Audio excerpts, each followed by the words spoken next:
Hey guys, what's up? This is James on the James Post. Tonight I'm going to be discussing a history that has been going on since day one, before our times, and after and it's gonna continue after our times. It became known since 2014. With these slogan of uh all blacks lives matters, or all white lives matter, or all lives matter. And this movement got inspired after a tragedy of someone from a different race losing their life. And is racism. If there's one thing that I will that I if I have the ability to remove something in this world, it will be racism, because it's been like that since the beginning of this, like since the beginning, and talking about even back in slavery time. um and this colorism is basically the same thing. The way I define colorism is a discrimination, which is whereas people who share similar ethnicity traits or perceived race treated differently based on social implications that come with the cultural meaning that are attached to the skin color. So because we have different color, different race, then we get treated differently. And not everybody is a fan of that. Not everybody appreciate that. There's been a lot of research that found extensive evidence of discrimination based on skin color in criminal justice, businesses, the economy, housing, healthcare, media, and then also the politics in the United States and Europe. Lighter skin tones are seen as preferable, like more preference in many countries in Africa, Asia, and South America. Racism affects all worldwide. It affects almost every aspect of people in daily life. People of color are offered fewer opportunities in higher education, employment than white people. When they are offered, black people are treated more strictly and less politely than white people are treated. And then when it comes to like relationships, as romantic partners, they are considered less desirable, and white people are considered more desirable. They also receive compromised medical treatment just because of your skin color. Several meta-analyses find extensive evidence of ethnic and racial discrimination in hiring in the North America and European labor markets. Okay, back in between the time frame of 1990 and 2015, they find that there is extensive racial discrimination within both European and North American hiring, process.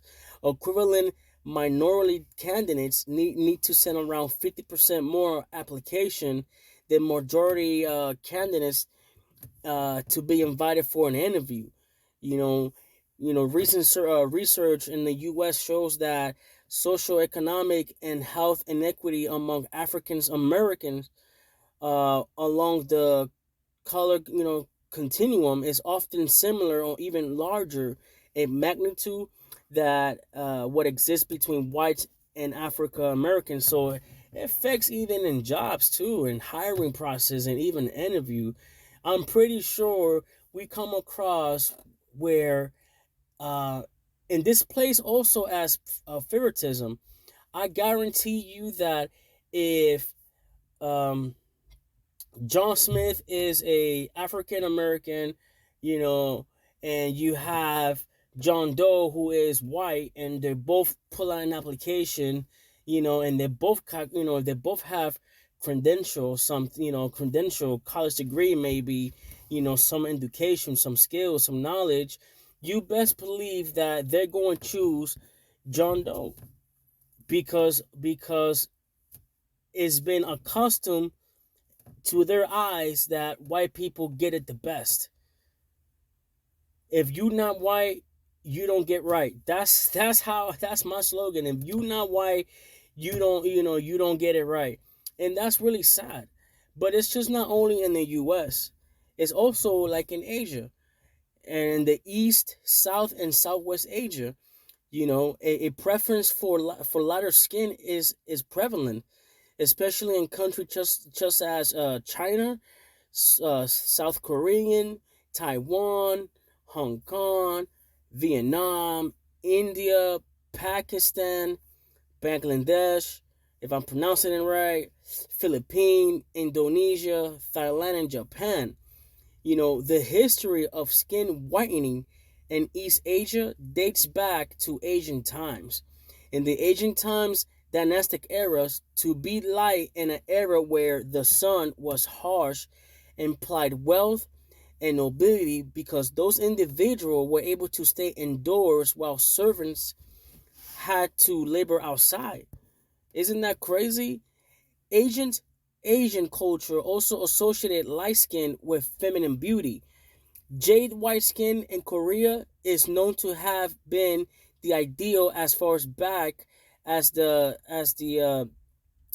Joseon era. Japan's Indo period, they saw the start of the trend of women whitening their faces with rice powder as a moral duty. Chinese women value a milk white complexion and swallow powder pearls towards the end. 4 out of 10 women surveyed in Hong Kong, Malaysia, the Philippines, and South Korea uses a skin whitening cream. Isn't that crazy? In many Asian cultures, colorism is taught to children, even taught to children in the form of fairy tale, just like the Grimm's fairy tales feature light-skinned princess or maidens. Asian mythological goodness. A light complexion is equated with feminine beauty, racial superiority, and power, and continue to have strong influence on marital prospect, employment status, and income. So East Asia, if we're talking globalized speaking, still retains these bias, but they are compounded by the influence of westernized beauty ideals and media that equates whiteness with modern and urban wealth and success. Isn't that crazy? But look, it gets deeper. Let's talk about China and Japan. Racism in China and racism in Japan. You know, in the Westerns, area, right? Westerners have long called East Asian, specifically Chinese and Japanese people, yellow. We all know that, right? We all know that. But the Chinese and Japanese seldom describe their skin color in that way.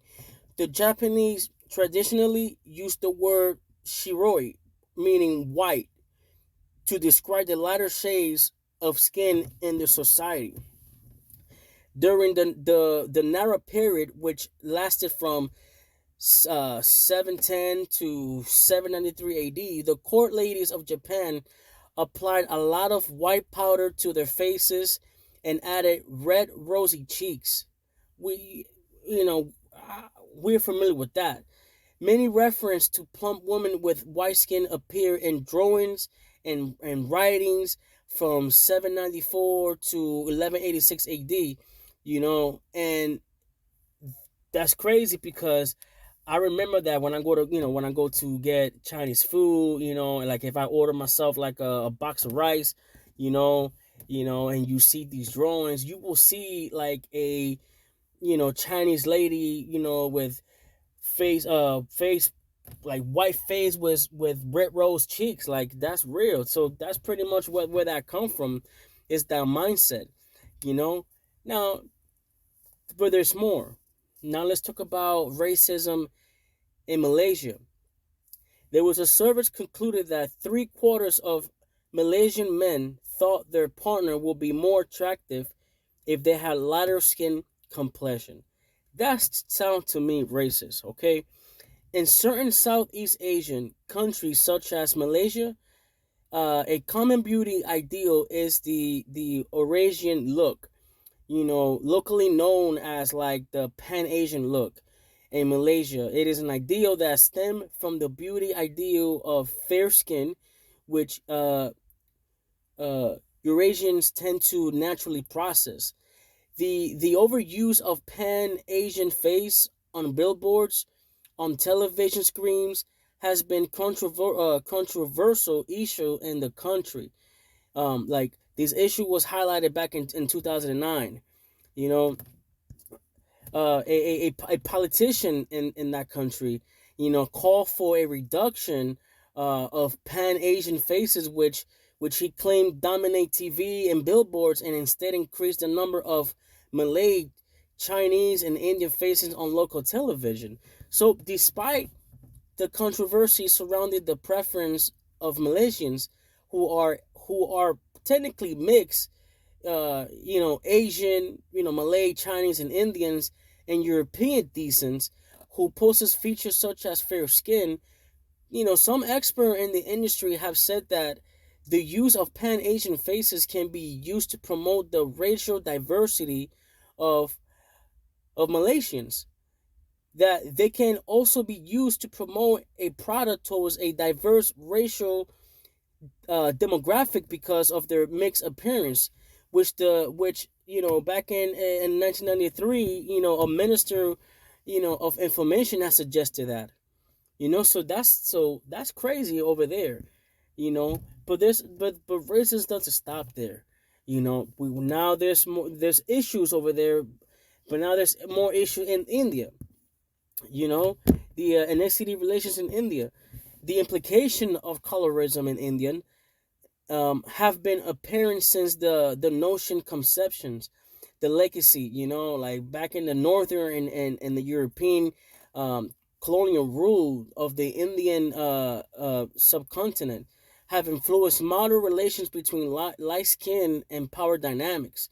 Multiple studies have concluded that preference for lighter skin in India is historically linked to both the caste system and Persians, and also in the in European rule. Hinduism, right? Influence also must be considered. So the Hindu social hierarchy emphasized that those in higher caste typically had lighter skin than those in lower caste. So they are in advanced, taking advantage. Colorism in India was also fed by attitudes of Europeans who favor lighter skinned people for administrative position and other prominent social positions. So power was conceptually intertwined with light skin. Rich Indians often tend to be light skinned due to less exposure to the sun. Also, individually were judged by their occupations, and being born into a lineage of, say, farmers would typically make one unable to leave, say, said lineage. Migration between occupation was rare, and though the caste system legally was altered back in 1948, the practice is still common in many parts of the country. As these factors generate the caste system, it grew to include both economic standing and societal position. Existing prejudice also influenced European officials. Colorism has uh, like it's societal implications, many in which severely harm socioeconomic mobility of darker skinned Indians. These can play out in gender stereotyping and regional discriminations. Okay, in the study of MI, which is the melanin index in individual across regions, show that there are variation of skin color which contribute to the level of discrimination darker skinned individual face in these respected regions. Isn't that crazy? In India, especially some regions, dark skinned people are often seen as dirty and of lower status than lighter skins. And that is so sad that dark skin have so much of bad reputation. You know, it's not even a true reputation. It's just sad that they view, the dark color into a negative, like, if it's just a negative way. It's really sad. You know, this inherent racism further fuels to the notion that light skin is often associated with improved living condition and a higher standard of living.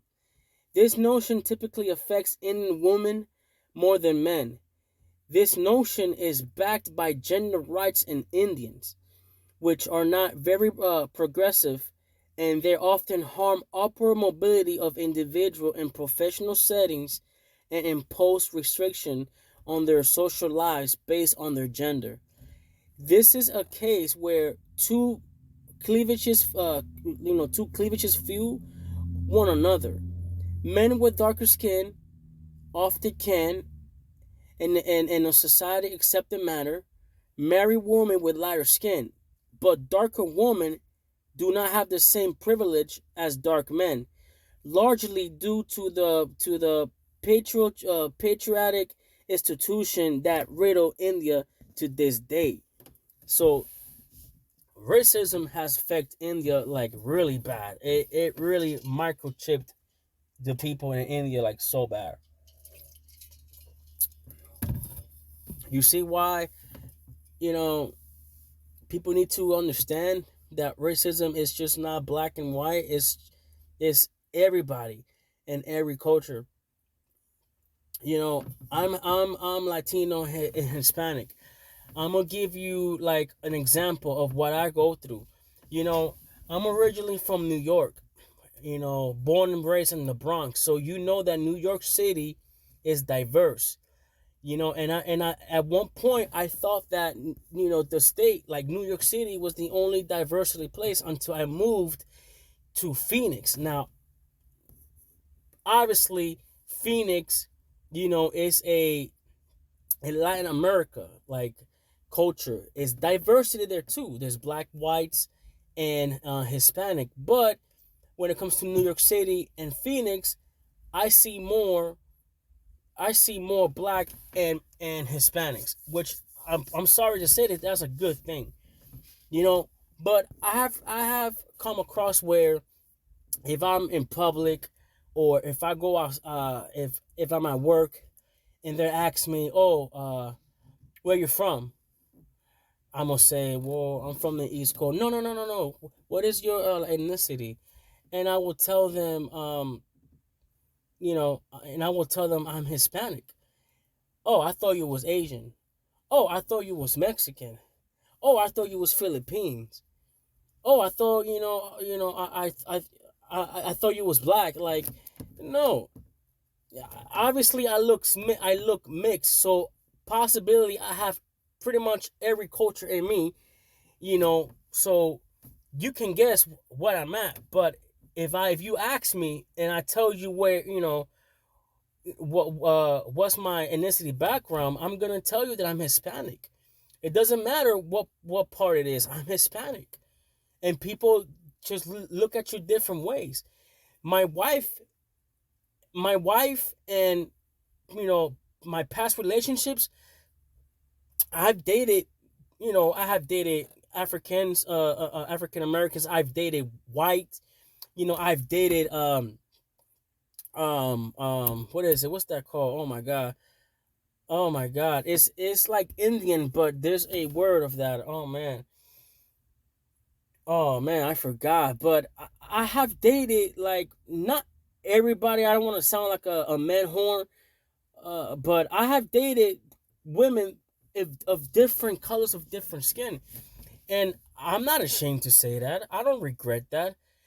Because when you meet somebody who's obviously is different than you, that is right there is diversity. But you can learn from them. You can learn from diversity. Diversity is gold. Diversity is everything.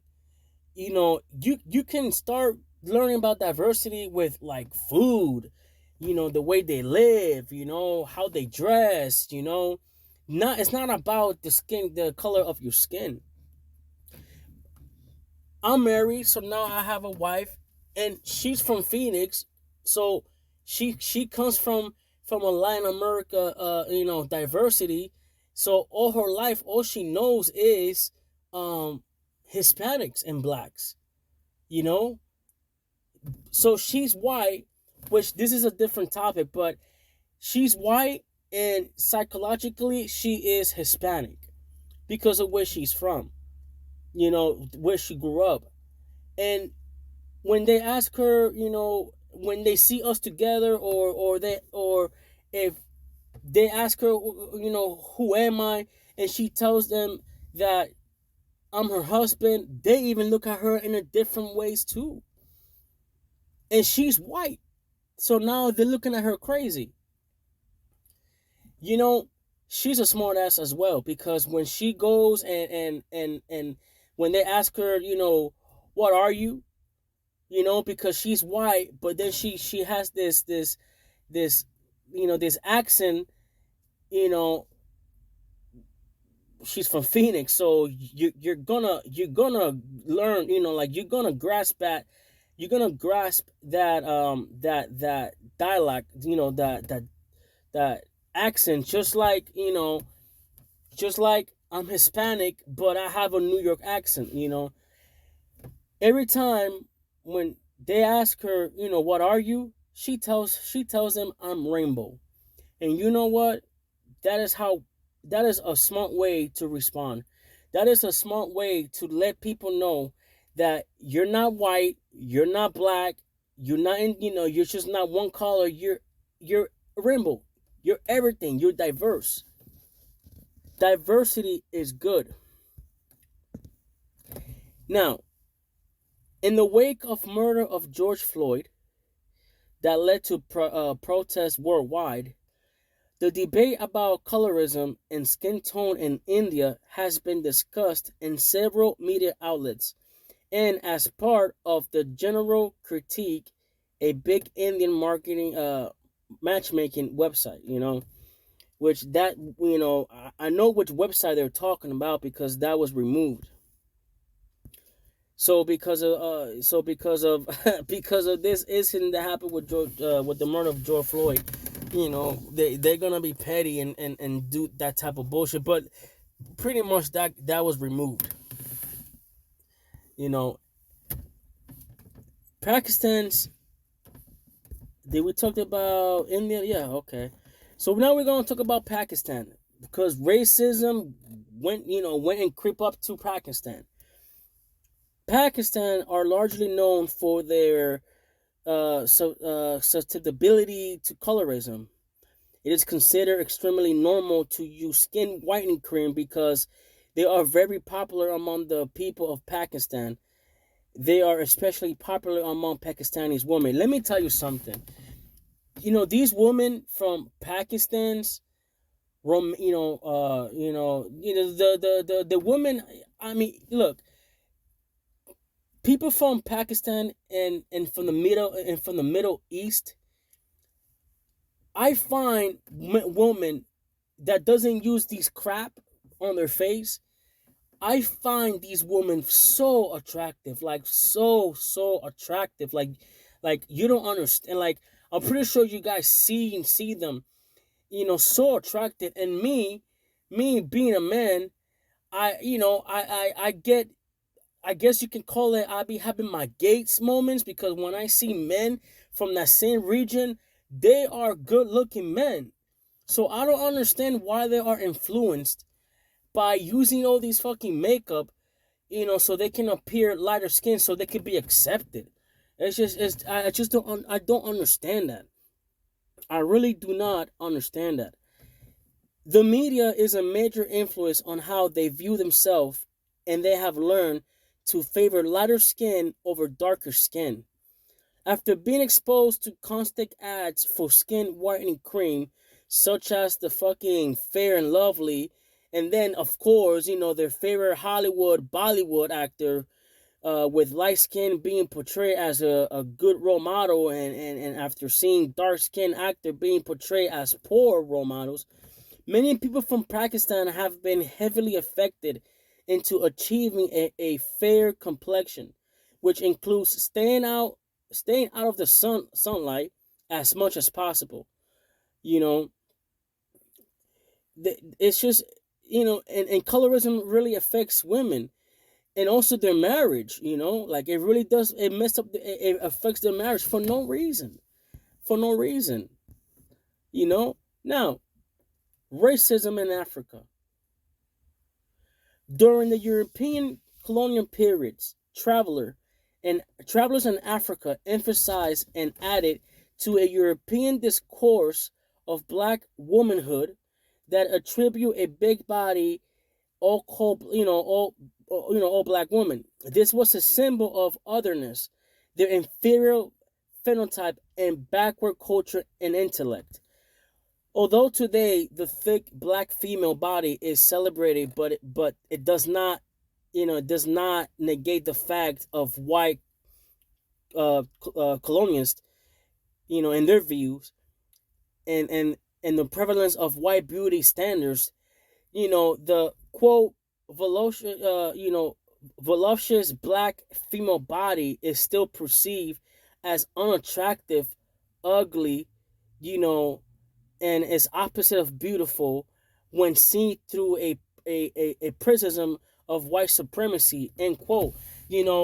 Again, I have dated, I have dated black women, and let me tell you, like, they have a body that I consider them as God. Like, you know, you know, this is gonna take me off a little bit of a ghetto, nasty, culo sucio type of guy. But when I was with a black woman, and she, you know, exposed to me with her body, like I just went crazy. Like it was like an all you can eat. Like it drove me crazy, to see these black women with their with their features. That's art. Like, you know I don't know how that is an opposite of beautiful. That is beyond beautiful. That is beyond beautiful. you know if I was single and I was dating a black woman, you best believe I will man, I will eat her ass. Like that's to the point. That's how far it gets when you really really admire a black woman's body. Like you just wanna eat her alive. Like you just wanna have it for yourself. And then you have these white supremacy label them as like voluptuous and they're the opposite of being beautiful. Man, like these people are really like really fucked up, like, to be honest. In some part of African, women with lighter skin are thought to be more beautiful and likely to find more success than women with darker skin tones.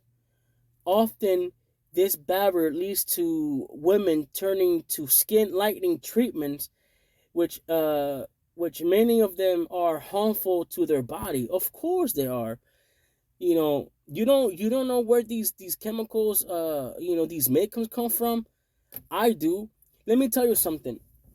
I'm not gonna mention no name, but I was working in this chicken plant factory, and when I was in doing the orientation, they showed me their slideshows and everything.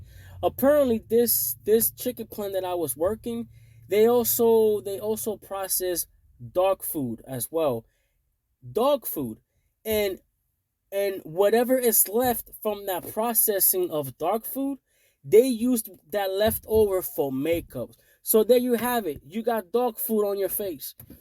It is what it is. Historically, the cost of skin lightening dates back to Europeans, uh, colonialism, where individuals with lighter skin receive greater privilege than those of darker tones. This is what built a racial hierarchy, and color ranking with colonized African nations, leaving psychological effects on many of their darker skinned individuals. Colorism affects both women and men in African countries, no doubt, but it has taken a hold of the beauty standards associated with a woman's ability to find success in marriage. The number of women across African countries using bleaching products have gone up with 77% of Nigerian women, 52% of uh, uh, Senegalese women, if I'm pronouncing it right, and 25% of uh, Malian women using lightning products. Because psychologically, they're confused. I'm sorry, psychologically, they're damaged. They've been blindfolded, brainwashed, and like I said from the beginning, since children, that's what they were taught. So now you got, these people with their unique skin not accepting themselves. This is how bad racism is. It doesn't allow you to accept yourself. It doesn't allow you to certify yourself. What it does is that it will open the doors for opportunity if you become whiter. Why? Because if you ain't white, you don't get right. Racism in Europe. There's been research that reveals that police practices such as racial profiling over policing in areas which are populated by minorities and in group bias may cause disproportionate high numbers of crime suspect among racial minorities in Europe. They also suggested that there may be discrimination by the justice system, which contributes to a higher number of convictions for racial minorities in Sweden, the Netherlands, Italy, Germany, Denmark, and France. That is crazy. But I just can't believe this. A 2014 meta-analysis found extensive evidence of racial and ethnic discrimination in the housing marketing of several European countries. This included being discriminated against in the rental market as well, a lack of ability to successfully integrate into society, discrimination based on foreign origin, a preferential hiring based upon being a native citizen. And then back in 2017, they had a experimental study founded that the Dutch discriminate against non-Western immigrants in trust games. A 2021 study found discrimination against parents with Muslim names in the Danish education system. I want to go back to the rental part. If if John Smith, who is white, and John Doe, who is black, they go to a like the suburbs, right? If they go to the suburbs, if they go to the ghetto, you know, if they go to the upper class, middle class, if these two, individual go and apply anywhere for an apartment for rent, you best believe that John Smith, the white dude, will get the fucking apartment, will get the housing, will get approved. Even with even getting credits, they will get approved. If you get a car, they will get approved. But when it comes to the car industry, they're being petty because you know um they want, they want to portray to us as the people that they are equally, like they will give a chance to anybody, everybody in different, in different different race, different color, right? But let's say, let's say a Dodge Charger, and this is true because this happened to me. I remember that when I went to a Dodge Ram, car dealership in Phoenix, there was a white man and a white gentleman and a black gentleman. Both had their families, and they were both getting, and they were both getting a car, you know, you know, and I remember that both of them got approved at that time for a 2014 Dodge Charger Magma, like a heavy duty. And they're like, well, he's approved. Yeah, he's approved, but I will, I'm gonna give it to I'm gonna give it to, to him. And that him was that black gentleman with the family. I'm gonna give it to him because, they like this type of car. Like they like this type of car. Why would I sell this? Why would I sell this to the white man? And even though I'm guaranteed to have payments, when I can just give this vehicle to the, to the black man, wait for a couple of months of not paying it, and then I will mess up his credit and I will mess up his finance history. That is so petty, and that happens a lot too. So you see, they will tell you that, yeah, we do give opportunities to black people, but you know it's gonna be a short term because they are known not to not to stay committed. They're known not to keep things, and that is messed up. That is so messed up. Racism in Latin America. In Brazil has the world's largest population of African descent outside Africa. Racially mixed individuals with lighter skin generally have a higher rates of social mobility than racially mixed people with darker skin. Okay, there is a higher number of people among the mostly European descended elites than there is among those elites whose members are visible African descent. There are large uh, health, education, and income uh, disparities between the race in Brazil. There's been studies even find that the skin color is a stronger predictor of social inequity in Brazil than race, the race color.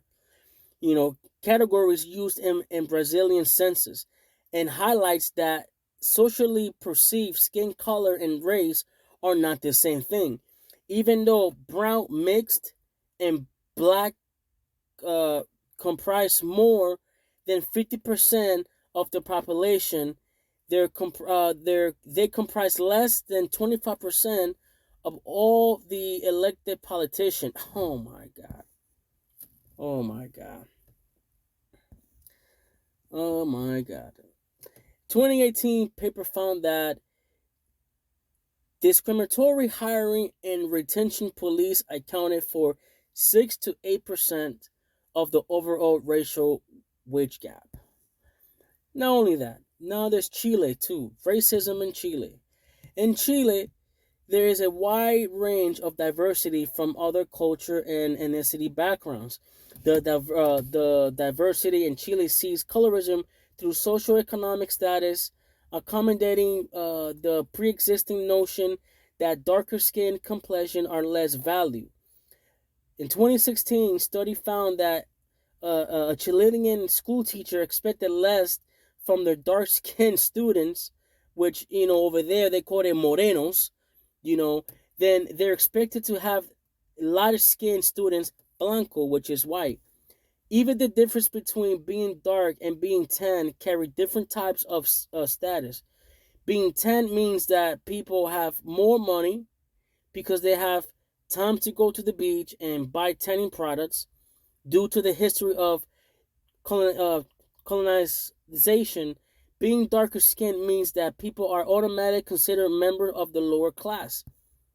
Current studies have revealed that many Chileans want to have a lighter pigmentation, and they even consider themselves white despite the fact that they have a mixture of skin tones. That is fucking crazy. Racism goes to Mexico. In 2017, study revealed a 45% gap in educational achievement between the darkest and the lightest skinned white Mexicans, and that wealth in the country similarly correlated to the skin color.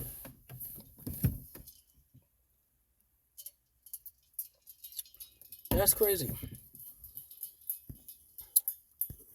That is so crazy. Like I can go, it just goes deeper.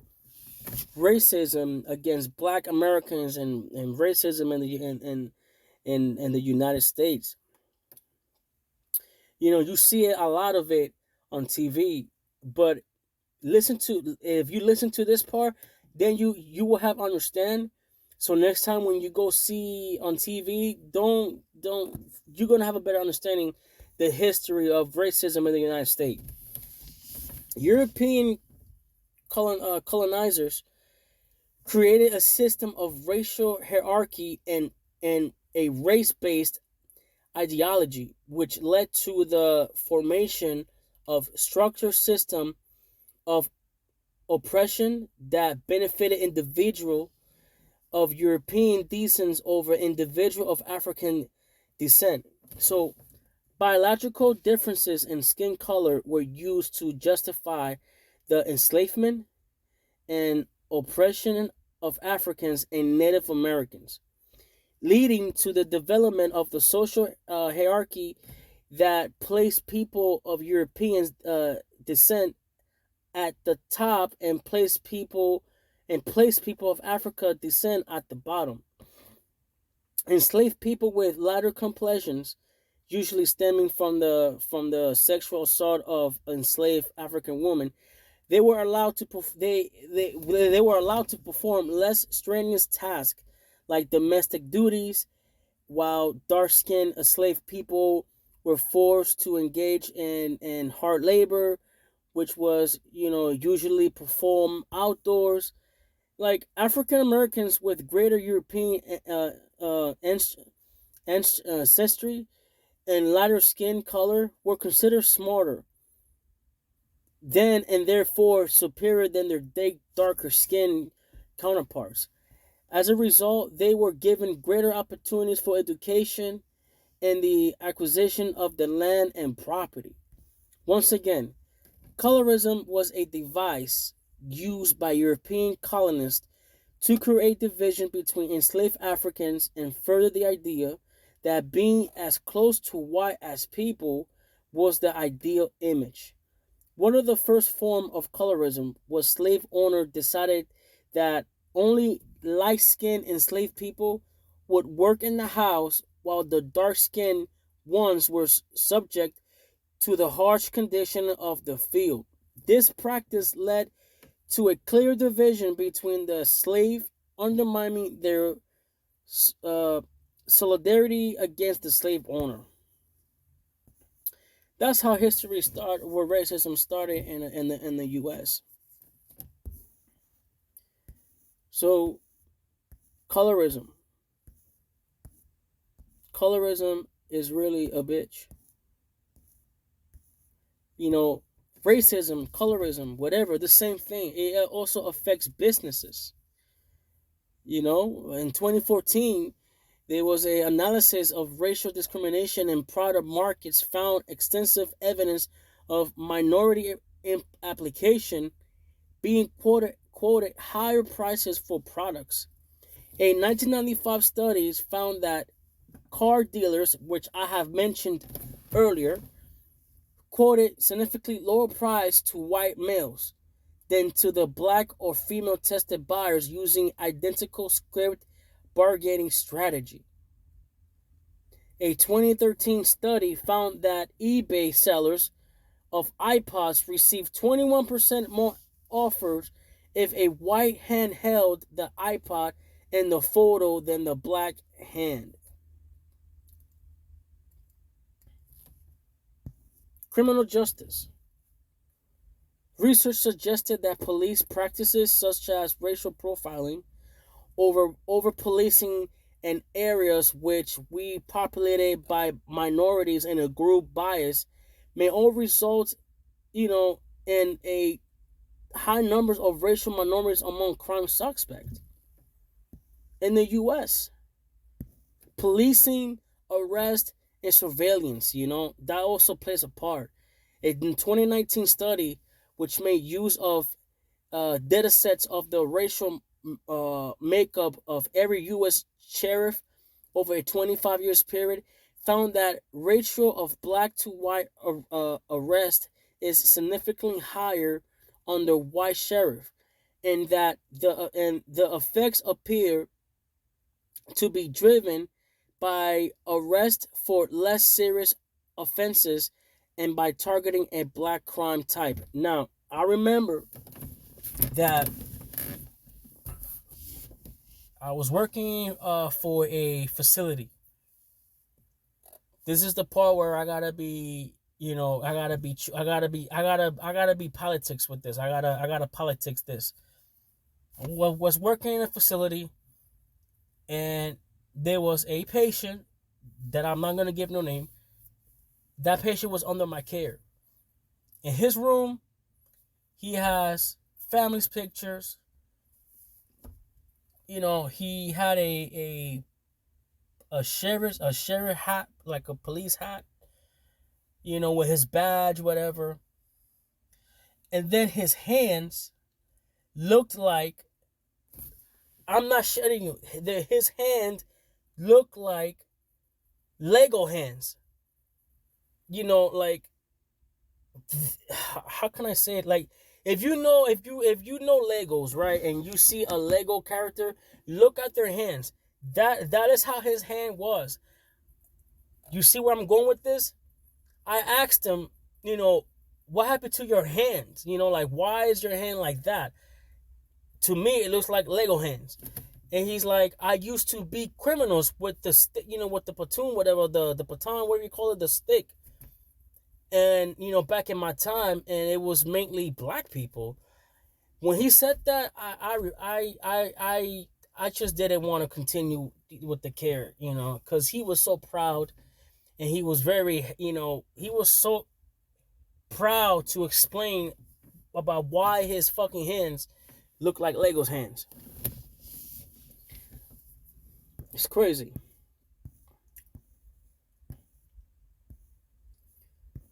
It's really crazy. We need to understand that all lives matters. Racism needs to go. I mean, this also affects with prison system, parole, and pardons. I will go there. A 2016 analysis by the New York Times of tens of thousands of disciplinary cases against inmates in 2015, hundreds of pages of internal reports, and 3 years of parole decisions found that racial disparities were embedded in the prison experience in New York. Blacks and Latino were sent more frequently to solitary and held there for longer duration than whites. The New York Times, analysis found that the disparity were the greatest for violation where the prison guard has such discretion, such as disobeying orders, but smaller for violation that require physical evidence, such as possessing contraband. That's how crazy it is too. Racism also affects in the prison system, and of course education. So fuck racism. Fuck racism. Should I talk about the health too when it comes to racism? I will. A 2019 review of literature and the annual review of public health found that structural racism, cultural racism, and individual level of discrimination are a fundamental causes of adverse health outcomes for racial ethnic minorities and racial ethnic equities in health. There was a study back in 1999. They found that doctors treated black and white patients differently, even when their medical file were the same. When shown patient history and asked to make judgment about their heart disease, the doctors were much less likely to recommend cardiac um, catheterization, to black patient. Look at that. Yes, suffer more because you're black. Because you if you're not white, you're not right. And I'm gonna proclaim this slogan. That is mine. It's copyrighted. It has been copyrighted. If you not white, you ain't right. Cause it's crazy. It's crazy. Well, guys, racism also like involves in houses and land. You obviously where that goes, where white people have better opportunity and better luck than black people to own a house or to have lands. You know, in the state where I'm at, possession is 19 of the law. And when I study their law for possession, I went and I applied to it. You see, last year, first of all, where I'm at right now, it is notorious for people to lose their house. You can buy a house without even going to the bank. You can buy the house either through you can buy a house you can own a house three ways. If you got the money cash, if you do an owner finance, or if you do an adverse possession. Me, after reading this uh this this law, this article about adverse possession in the state where I'm at, it's 910 of the law. So when we was looking for a house, I applied that average possession, right, into a house with 15 acres of land. And mind you, I am a Latino. I put I had spent money into it. I you know, Me and my wife, we fucking went through hell. But we followed the guidelines. Because when we found this house wasn't even livable. It was skeleton and needed a major rehab. And after it took us almost a year to put this house into rehab to make it look livable, somehow it it got to the original owner's attention, to the point where we had to fight them in court. And yes, they were white.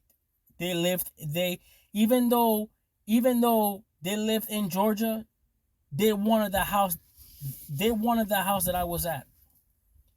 Calling us a squatter, that we're trespassing and all that. And the moment that we explained to her what the situation is, because before we even apply the adverse possession, we called, we sent letters, we called, we looked for their address, we did a major background, and they were not to be found. Then when we found out that they lived in Florida, we assumed there were some numbers that were, that belonged to Florida. When we called them, they said, no, you got the wrong number. this, that, and the third. So I said, look, maybe they're dead. Probably they don't want to do nothing with the house. So let's do this. Me and my wife decided to do the Aris possession. And and a year later, these original owners from out of nowhere got the message across, and then they wanted to get it back. So I had to spend more money on court fees and all that. And then on top of that, we hire a lawyer who is a native a native where I'm at. And he's white.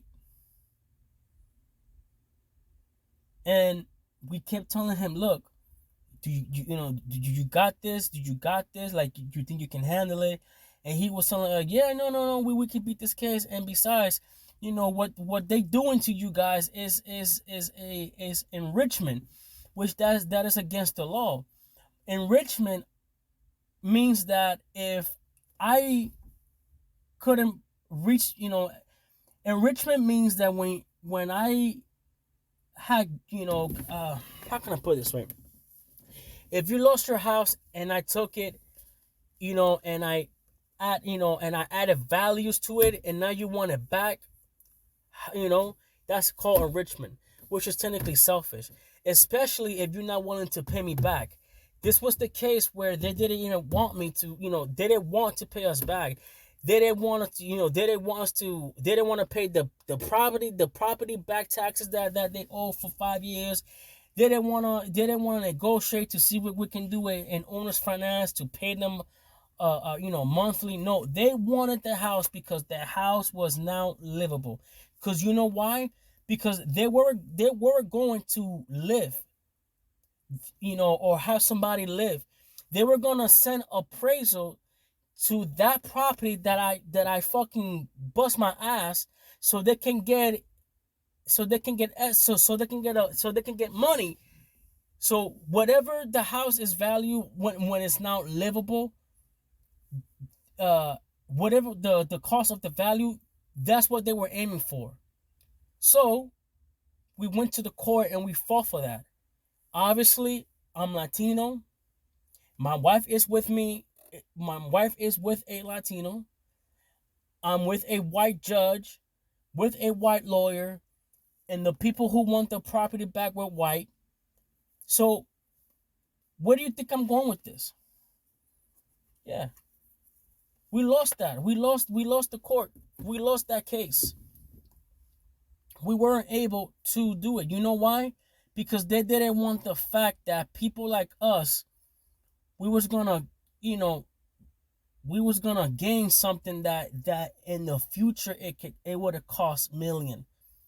You're talking about a house with 15 acres. You know what you can do with 15 acres?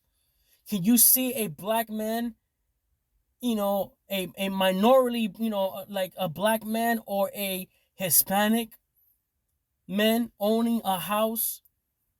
Put it this way, can you see a black family and a Latino or Hispanic family owning a house with 15 acres? Not too many of it, right? I mean, yeah, you will see it like when it comes to celebrity, those people who has millions, and most of these people when they buy their mansions, they don't even have land. But can you see that picture? Yes and no. Because the reality is, if you're not white, you ain't right. So please,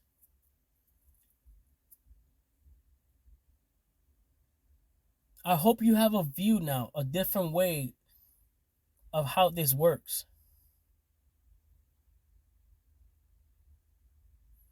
Not too many white people have that mindset where they think they're their shit. Some of them are diversity. But if you come across in a situation where you see black and white, and the white is treating the black differently, and if you're white, black, or whatever, mixed, and you see a white individual treating a black individual wrong, you better stay away from that white individual. Because their mindset is not right. Hope you guys enjoy this podcast because this shit needs to stop. How can we grow? How can we prosper? How can we love each other? How can we get along if we don't even if how if we can't even accept each other? What is the point? Think about it. Colorism and racism are bad.